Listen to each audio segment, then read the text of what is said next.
Bonjour, c'est Mirella Verba, bienvenue. Dans cette vidéo, je vais vous parler un petit peu de moi, qui je suis et pourquoi cet espace être mère a été créé. Il y a 14 ans, ou bien 15 ans si je compte aussi la grossesse, que mon cheminement de mère a commencé. Le jour que mon fils aîné est né, c'était vraiment un jour très spécial. Vous devez bien connaître ce sentiment. J'étais assez jeune, j'avais 23 ans. Et je me sentais tellement heureuse avec ce bébé. Je me sentais vraiment pleine d'amour. Je me sentais comme dans un nuage rose et j'avais que envie d'être avec lui. Je le regardais pendant longtemps, pendant des heures des fois. J'étais vraiment très très heureuse. Et après quelques jours, je pense que c'était que ce nuage rose a commencé à avoir des petits éclats parce qu'en fait je commençais à m'inquiéter. J'avais prévu de retourner au travail après mon congé maternel et je me sentais pas forcément très à l'aise avec ça. Pourtant j'aimais beaucoup mon travail et j'avais même la possibilité d'amener mon travail avec moi, d'amener mon enfant au travail avec moi,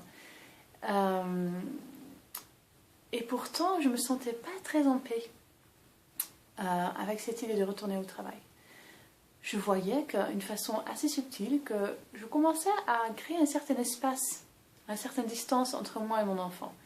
C'est comme si je voulais me préparer au jour de retrouvailles de travail, parce que je sentais bien, ben écoute, si je suis au travail avec mon bébé, je ne peux pas tout le temps forcément répondre direct à ses demandes, parce que c'était dans un magasin, des fois il y a des clients, il y a des choses à faire, des fois il faut répondre au téléphone. Je peux pas toujours directement répondre à ces demandes. Et donc c'est comme si j'étais en train de me préparer à ça, et aussi en train de préparer mon bébé quelque part, à l'apprendre à être patiente et d'être un petit peu autonome. Et je voyais que je ne me sentais pas à l'aise avec ça. Dans ma tête, je me suis dit, mais il faut bien, c'est comme ça que ça marche dans le monde, tout le monde fait ça. Les enfants ou être mère, c'est quelque chose qu'on fait de plus. Il faut bien aller bosser aussi. C'est déjà beaucoup d'avoir 2 mois de congé. Mais mon cœur et mon corps n'étaient vraiment pas à l'aise avec ça. Elle me disait vraiment autre chose.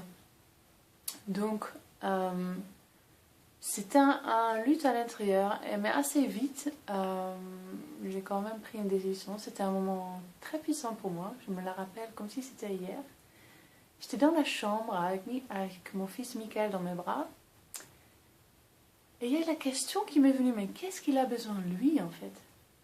Parce que c'est bien beau de me dire, mais qu'est-ce que je vais faire? Qu'est-ce que je veux moi?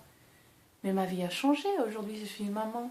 Je suis responsable d'un tout petit être qui a besoin de moi, qui est tout fragile et tout dépendant. Donc, qu'est-ce qu'il a besoin de lui?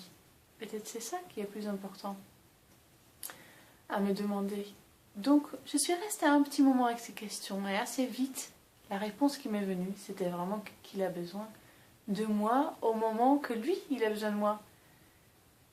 Et donc, j'avais cette intuition, je pense que dans ma tête, c'était pas forcément si clair que ça, mais intuitivement, c'est comme si je sentais, mais est-ce qu'il n'y a pas un temps pour tout? Bien sûr qu'un jour, il va être indépendant, autonome, il va faire sa vie et je peux retrouver ma vie à moi, tous mes rêves, tous mes projets, mais peut-être là, aujourd'hui, ce qui compte vraiment, c'est que je suis disponible pour lui. Et donc, à ce moment-là, j'ai décidé de mettre tous mes projets et mes plans personnels de côté. Je me suis dit, mais je vais faire ça les premiers 4 ans de sa vie. Et je veux vraiment suivre son développement à lui. Je veux retrouver ma vie en harmonie avec son rythme. Et déjà, je me suis rendu compte assez vite que ma vie, il n'y a pas de différence entre ma vie et ma vie de mère. C'est ma vie totale, tout est ensemble, tout est lié. Donc, j'ai fait ça. J'ai démissionné au travail. J'ai resté avec lui à la maison et j'ai fait ce que j'avais en tête. Je me suis dit, je vais vraiment essayer de bien observer le plus neutre que possible. Bien sûr, il y a mon regard influencé par tous mes trucs personnels, mais je vais quand même essayer le mieux que je peux à observer qu'est-ce qui se passe pour lui, où il en est lui, et jusqu'à quel point je peux faire des choses en dehors de ma vie de mère, qui soient en harmonie avec ses besoins. Donc c'est ce que j'ai fait. Après, il y a encore 3 enfants qui sont venus, et à chaque fois, j'ai fait un petit peu le même processus. À chaque fois, je me dis, bon, cette fois-ci, j'ai des projets, j'ai des trucs à faire, je vais essayer de combiner les choses, d'apprendre au bébé de s'habituer aussi un peu au biberon pour que je puisse partir de temps en temps. Mais finalement, j'ai fait le même choix. Je me suis dit, mais non, c'est pas ça qui compte vraiment, c'est lui qui compte. Qu'est-ce qu'il a besoin lui? Et pour moi, c'était important de vraiment être disponible aux besoins des enfants, à leur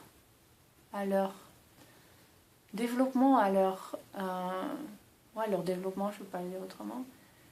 Et voilà, donc j'ai fait ça. Après, je pense qu'il y a plusieurs moments clés dans ma vie. Donc, numéro 1, c'était cette décision d'arrêter le travail et de rester vraiment à la maison pour suivre mon enfant. Numéro 2, c'était au moment, je pense que Michael, il avait 3 ans. À ce moment-là, son petit frère était né aussi, Salomé, qui avait 1 an à ce moment-là. Et avec les 3 ans de Michael, il y avait vraiment un grand changement de caractère. C'était jusqu'aux 3 ans, c'était un enfant assez calme, assez observateur. Et à 3 ans, il y avait des émotions fortes qui commençaient à sortir. Et il y avait des difficultés entre nous qui commençaient à apparaître. Je pense que j'avais une façon d'éduquer encore assez traditionnelle à l'époque. Ça veut dire, j'étais vraiment convaincue que l'enfant doit apprendre à respecter mon autorité, il doit apprendre à écouter, à suivre, et ça ne marchait pas avec Michael. C'était vraiment des grosses clashs de pouvoir, je pense. Et ni moi, ni lui, il lâchait, donc c'était assez violent, et j'étais vraiment mal après, lui aussi.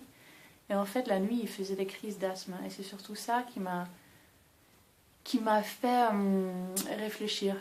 Pour moi, il y avait vraiment un grand lien entre les deux, entre ces crises d'asthme et les clashs entre nous. Donc, à ce moment-là, je n'avais aucune idée comment, mais je me suis dit, il faut que ce soit possible de trouver une façon de communiquer mes valeurs, mes limites, une façon qui ne fait pas violence à ma relation avec lui. Et aujourd'hui, ça me semble assez évident comment le faire, mais à l'époque, je n'avais vraiment aucune idée. Et j'avais juste cette intention claire de trouver. Donc j'ai commencé à lire, à chercher partout. Et une des choses que j'ai trouvées, c'est la communication consciente. Dans mon cas spécifiquement, c'était la communication transformative. Et là, j'avais vraiment un sentiment de déclic. C'est là où j'ai trouvé des réponses très puissantes. J'ai senti, mais c'est vraiment le travail dans la relation qui change tout. Parce qu'en fait, ça touche non seulement ma relation avec lui, mais aussi ma relation avec moi-même. La relation avec mon passé, la relation avec mes valeurs, la relation avec mes idéaux. Et donc c'était très, très puissant pour moi. J'ai fait des séminaires et encore un séminaire. Je me suis fait coacher par quelqu'un et ça a vraiment changé ma vie. Et j'étais tellement passionnée par ça que j'ai commencé à me former là-dedans. Et donc c'était un pas très important pour moi. Après il y avait un pause pas dans ma vie de mère, mais dans la conception des enfants, on va dire. Après, il y a encore 2 enfants qui sont venus avec un autre papa, donc j'ai vécu aussi la séparation avec le papa de Michael Salomé, que j'ai vraiment dû traverser pendant plusieurs années. C'était très dur pour moi. Pas mal de tristesse et de culpabilité, etc. Et j'ai appris énormément de choses, des choses que j'aurais vraiment fait différemment aujourd'hui. Et donc après, il y a encore 2 garçons qui sont venus, qui ont aujourd'hui 5 ans et 2 ans et demi. Donc j'ai l'impression que, des fois je dis aux gens, j'ai l'impression de faire un 2e tour. Et dans ce 2e tour, je peux tout utiliser que j'ai appris dans le 1er tour. Donc j'ai l'impression que toutes les erreurs que j'ai faites et toutes les réponses que j'ai trouvées grâce à ces erreurs, je peux vraiment l'impliquer aujourd'hui dans ma vie de mère. Et j'expérimente une telle différence. J'ai vraiment l'impression que tout ce que j'ai trouvé, ça marche. Je me sens tellement plus paisible, plus heureuse dans ma relation avec mes enfants. Et j'ai l'impression que mes enfants sont épanouis. Et donc aujourd'hui, je me trouve à un moment, j'ai 38 ans aujourd'hui et je sens vraiment que c'est très important pour moi de partager tout ce que j'ai appris avec d'autres mamans, avec vous. Et parce que c'est très important pour moi de mettre au service tout ce que j'ai appris, aussi une façon de transformer mes erreurs.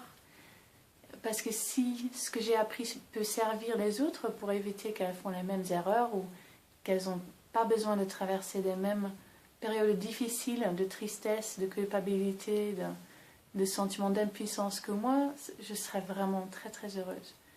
Donc c'est pour ça que cet espace Être mère a été créé. Pour mettre au service toutes mes expériences, les outils que j'ai appris avec vous. Donc dans cet espace d'être mère, il y a plusieurs façons de soutien qui sont offertes. Vous allez le voir sur le site. Après, il y a la possibilité de recevoir des vidéos gratuites. Donc si vous laissez vos coordonnées, je peux vous l'envoyer automatiquement. Moi, je suis vraiment très contente que vous avez regardé ces vidéos. Et j'espère qu'on va se rencontrer un peu plus personnel un jour.